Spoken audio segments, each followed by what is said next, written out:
What's going on, boys? Welcome back to section to be like the first dropshipping video of the entire channel. We're out here in beautiful Switzerland.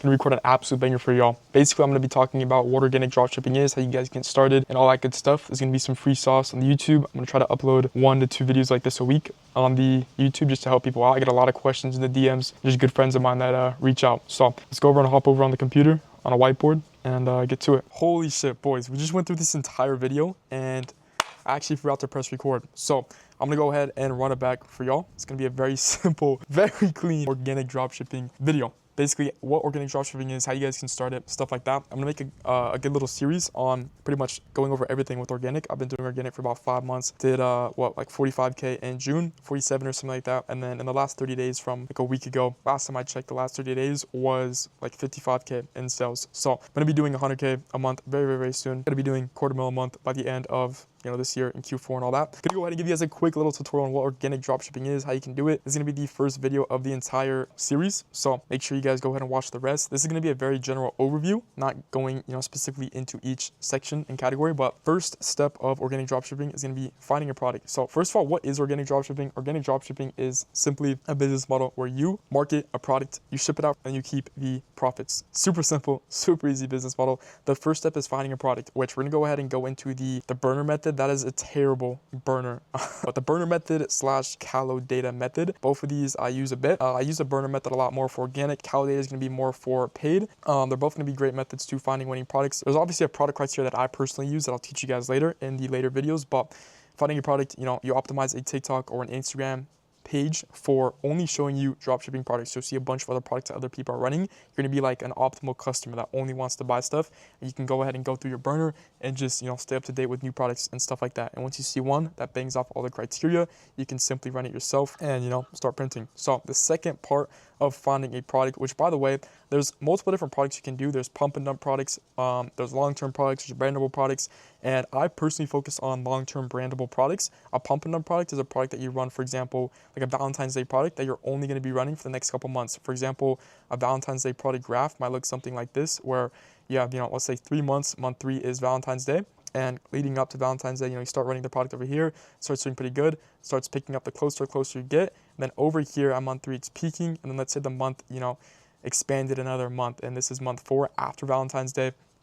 It would just completely go to shit and drop off. This is what you call a pump and then dump product. So you have the pump and the dump. Super fucking simple. I personally want to focus on, let's say there's, oh, it's a wasp. Fuck.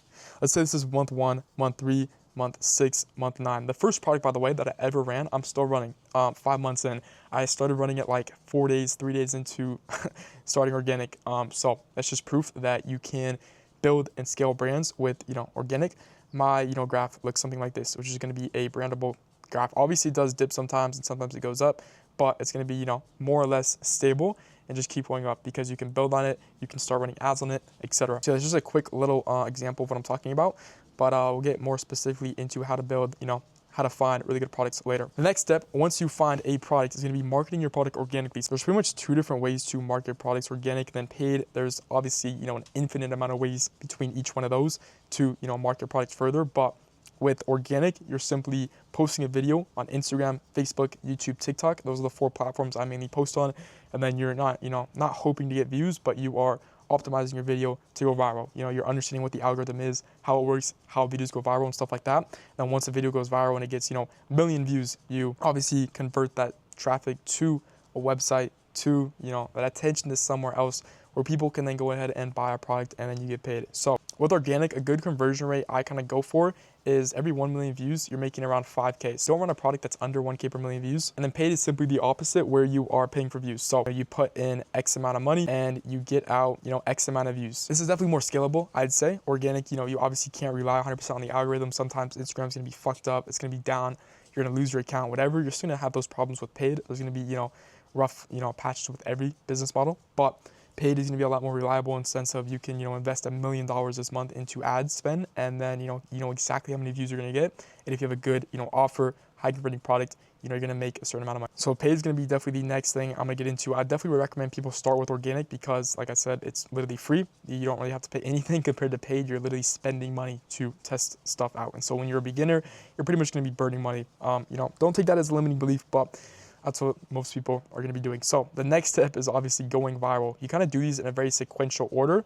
First find a product, then market it, then, you know, obviously go viral from the marketing, and then the rest of the stuff. To go viral, I'm going to go ahead and go in depth of each one of these, like I said, in future videos. But to go viral, you're gonna, you know, see how much demand you have in the comments, how many likes per views you're getting, the watch time, etc. Once you kind of, you know, get demand, once you get, you know, even like 60 to 70,000 views on a video, which is not very viral, but once you see that, you know, the video is taking off and the product is actually one that people want, you can go ahead and make a store. So I'm gonna teach you guys obviously how to go viral in the future, but good videos is the main thing, obviously, for going viral. Then after you go viral, you're gonna go ahead and divert that attention to a store where you can actually get people to buy. So the first time you make a store, it might take anywhere from a day to a week. Like it took me probably 2 days to make my first actual like functionable store, but now I can make one from probably like an hour to 3, I'd say. It's pretty simple, pretty easy. It just kind of depends on, you know, your skill level. And now it's become so easy to actually like custom code websites, which I think is fucking sick, using Cloud Code, anti-gravity, just Cloud in general. I think it's absolutely amazing. You can literally plug it in to your Shopify, tell Cloud to do one thing, and it's gonna go ahead and generate code and plug it into Shopify. And you have, you know, custom liquid effects, custom cooling effects, tons of cool shit. It looks absolutely amazing. It's gonna increase your conversion rate and make things a lot simpler. So I'm gonna teach you guys how to make better stores as well. But then the next step is gonna be actually fulfilling your orders. So you don't really worry about even if you can source it until after you've already gotten orders. Because in my mind, there's really no point in doing that. It's just kind of wasting time, because any product is fucking fulfillable, I promise you. Whether you have to pay, you know, an MOQ, which you can just reinvest the original money that customers paid for it to get the product made, or if it's just sitting in some warehouse somewhere, I guarantee it's gonna be, you know, fulfillable. The main thing that people wonder is private suppliers versus, I guess, public suppliers, we'll say. Which private suppliers I use. I've never used public suppliers, which public is going to be like AliExpress, Alibaba, just these public platforms, CJ Dropshipping. I've never used any of those. I know people that do use AliExpress, I think. Maybe it's Alibaba, I forget. One of those to ship out products, and he's gotten it to work. But I personally have only used private suppliers. And like no one really gives them out for free, at least that I know, because obviously the supplier's time is very valuable. They can't just, you know, supply everyone's product. For the time being, you know, using public suppliers is completely fine. Then literally all you do is repeat. Like it's that simple. Then you know, make a new store, make a new product, you know, expand, etc. Get creators and all that kind of stuff. And how you actually profit is pretty simple. I mean, it's literally just, you know, your cost of goods, your, let's say, revenue minus, you know, your COGS. So say you have a product that you're selling for $100, it's the AOV, the average customer order value is $100, and then it costs you $30 to fulfill that, so for shipping and for the manufacturing costs and all that. What's remaining is $70, which is gonna be your profit. Now, realistically, you're gonna have, you know, fees from Shopify, so you're probably gonna have like a minus 5% fee from Shopify. Maybe you have creators and you're gonna have to minus another $10. Personal profit margins might be like $55 or something, but that's pretty much how simple it is. You get paid out from Shopify directly, so, you know, you can kind of handle that yourself, but that's literally all it is. It's that simple. So when I say like $55,000 in sales or $55,000 in a month, is what I've done in the last 30 days, that is revenue. So obviously we have, you know, cost of goods and stuff like that. My margins on my one main store is like 87%. Then I have another store where it's like maybe 65%. So that's, you know, a pretty good range. Anywhere in that like 60 to 70% range is pretty average, I'd say. But yeah, I have really good margin with the one store because it's a MOQ product, so I can get it for pretty cheap. But yeah, it's literally that simple. I'm gonna go ahead and go in depth of each video in the future, like I've said multiple times. But the most common objections I hear from people that, you know, stop people from doing organic, to be honest, that honestly almost stopped me as well, is number one, does it really work? Obviously, it fucking works. Anything you really want to make work can work. If someone else has done it, genuinely, like, I don't get how anyone thinks that they can't do it themselves as well. I've made literally over $50,000 in sales in the last 30 days. While traveling, while being on vacation, etc. Guarantee you it works. And I guarantee you people buy it. Like it's it's just like a stupid question, to be completely honest at this point. Is it too saturated is another really popular one. I think if anything, it's gotten a lot easier with AI, with Higgsfield, with all that. Like it's just getting bigger and bigger and bigger, because products don't get saturated. Angles and concepts and stuff like that get saturated. Like if you're running the same exact type of video on the same exact product, obviously, eventually it's not gonna work. But if you're running, you know, let's say a dog toy or something like that, which I've never run a dog toy, I wouldn't probably recommend that. It's not probably the best product to run. But say you're running a dog toy and you run it for a long time and it's just, you know, sales are going down and down and down and down. What you could do is, I don't know, market the same kind of toy, make it for a cat, or market the same kind of toy to a dog, but make it for, you know, a very specific owner of a dog or something. Just hit a very different market for the same, you know, general broad market. I don't know really how to explain it the best, but kind of like niche it down, you know what I mean? Hit a very niche market. The next is gonna be, do people really buy from these stores? I have a funny story. I was on a trip about a week ago with some family, and I was telling kind of, you know, everyone what I do and how I make money and all that. And one of my family members came up to me and he was like, basically about to buy something on a store, and it was, you know, pretty similar to kind of the stuff I was talking about. And he was like, bro, can you get me a deal on this? Do you know where I can get this for cheaper and stuff like that? And it was actually a complete drop shipping product. It was fully AI. I knew the guys running it, and it was like this floaty thing. I'm not sure if you guys have seen it, but it was super funny. And it's actually getting no shipped right now by the guy he was about to buy from. So I'm really glad I saved him and I saw that. No shipping is when you basically just completely scam the people, which I don't do. I don't do any of the emotional bullshit.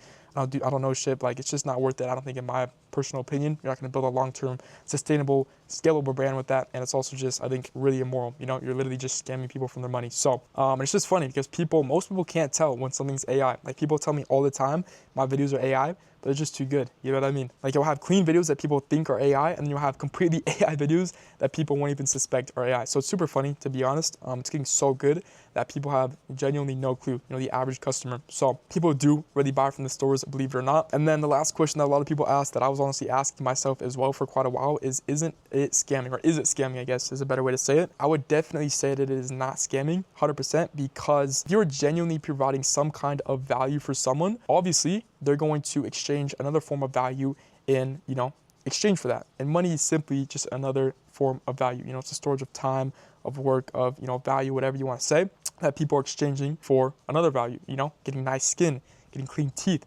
etc., getting, you know, enjoyment, whatever it may be. And so I think if you're able to take a product, position it, and put it in front of a customer's face that genuinely is going to get, you know, value and fulfillment or whatever it may be out of that product, I think that's 100% worth, you know, the extra 50% that they're going to pay. So I definitely don't think it's scamming. Obviously, you know, no shipping is complete scamming, but I think actually building a genuine, legit brand with dropshipping, there's nothing wrong with it. And some of the biggest brands that, I mean, probably even I buy from and you buy from, like on a monthly basis from Amazon even, and all these things are dropshipped. Like, there's so many products and brands are dropshipping. It's a very common business model. It's a very smart one, because most of the time you don't have to actually invest any money into inventory, because a lot of these products are just already made for you. So yeah, that's pretty much it for this video. If you guys have any questions, always feel free to hit me up on Instagram, Real Sebastian McCall. If you guys want to see any of my results or anything like that, you can also hit me up on Instagram. There's a bunch of highlights on the organic side of things with, you know, screenshots and stuff like that. But yeah, I'll go ahead and dive into the next module right now. Just go ahead and click wherever it, you know, says to watch the next one, and I'll see you boys there.